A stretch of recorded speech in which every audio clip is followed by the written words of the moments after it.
এই যে আপনারা দেখতে পাচ্ছেন এখানে পদ্ম গাছটা ডরমেন্সিতে পুরো চলে গেছে, আর রোদ্দুর পাচ্ছে এখন ফেব্রুয়ারির মাঝের অবস্থা, ঠিক আছে। এরপর আমরা এটাকে রিপোর্ট করা দেখাচ্ছি, আপনারা আমার সাথে দেখতে থাকুন।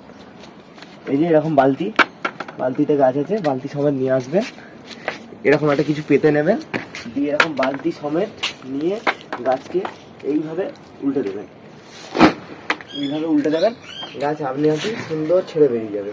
এই যে আপনারা দেখতে পাচ্ছেন কত সুন্দর গাছের টিউবার হয়েছে, খুব সুন্দর টিউবার হয়েছে। এরপর আস্তে আস্তে পদ্ম গাছের একটা ভালো গুণ হচ্ছে পদ্ম গাছের মাঝে কোনো টিউবার থাকে না, এই মাঝের অংশটা হচ্ছে সার মাটি, এটা আমি দিয়ে দিচ্ছি। এই মাটিতে আবার আমি এবছরের পদ্ম করব।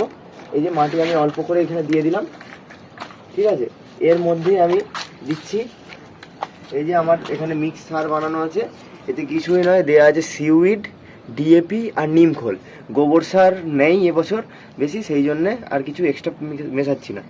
এই অল্প করে এখানে ছড়িয়ে দিলাম, দিয়ে এরপর এখান থেকে মাটিটা তুলে তুলে এখানে দিয়েছি। এরপর এখানে খুব সাধারণ অবলম্বন করতে পারেন, খুব একটা ভেঙে যেতে পারে, এবং আস্তে আস্তে সাধারণ অবলম্বন করে এভাবে করতে হবে।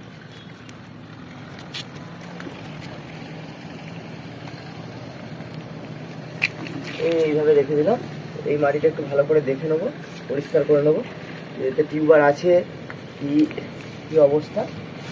এই যে আপনারা দেখতে পাচ্ছেন আমি এটাকে রেডি করে নিয়েছি। এরপর এখান থেকে আমি আস্তে আস্তে টিউবারগুলোকে আলাদা করে নিচ্ছি। তোলার সময় কিছু কিছু টিউবার হয়তো ভেঙে গেছে, কিন্তু তাও আমি আস্তে আস্তে খুব সাবধানতা অবলম্বন করে টিউবারগুলো বের করে নিচ্ছি। এই যে আপনারা টিউবার এই যে দেখতে পাচ্ছেন, এরকম জায়গা থেকে সুন্দরভাবে কেটে আলাদা করতে। পরে আমি এগুলোকে ধুয়ে দেখাচ্ছি আপনাদেরকে।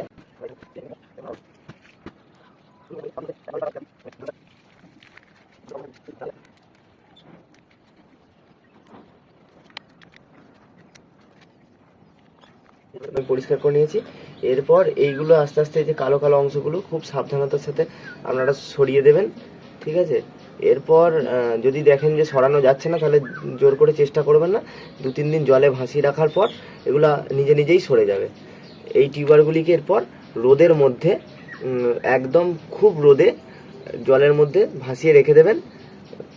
1 সপ্তাহ পর দেখবেন আস্তে আস্তে এর থেকে পাতা বেরোচ্ছে, এবং এই যে এই জায়গাগুলো আছে এইখান থেকে গোড়া বেরোচ্ছে, তারপর এগুলো বসানোর উপযুক্ত হয়ে যাবে। এইভাবে পদ্মের টিউবার রিপোর্টিং করতে হয়। ভালো করে ধুয়ে নেবেন, কোনো টিউবারে যেন না কোনো ময়লা থাকে, আর ফাঙ্গিসাইডটা একটু জলে দিতে পারেন, নাও দিতে পারেন।